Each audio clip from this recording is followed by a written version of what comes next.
So hello guys, আজকে যে বিষয় নিয়ে কথা বলবো সেটা হলো আজকে ম্যাচ তো আপনারা সবাই দেখেছেন। অবভিয়াসলি বাংলাদেশ আজকে ম্যাচ জিতেছে। তো বাংলাদেশের ম্যাচ জেতানোর পিছনে যে মানুষটার অবদান আছে বা যে প্লেয়ারটার অবদান আছে, মানুষ বলতে রিশাদ হোসেন আমাদের next big thing.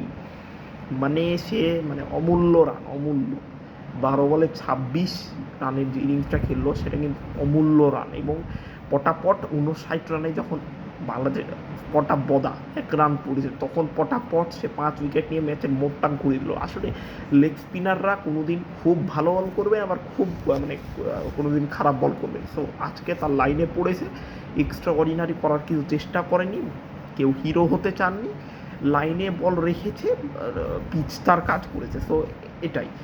Rishad Hossain কিন্তু বিপিএল খেলছে না, আপনারা সবাই যেটা জানেন।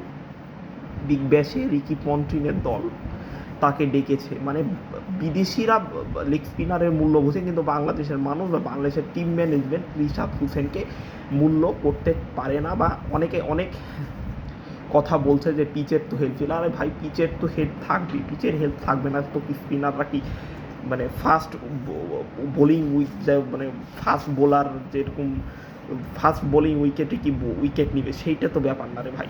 পিচ খারাপ ছিল, এটা সবাই জানে। বাট রিশাদ হোসেন যে রানের কন্ট্রিবিউশনটা করেছেন, আমরা তো 200 করতে পারতাম না। আমরা তো 200 কি, আমরা তো 180 হতো না।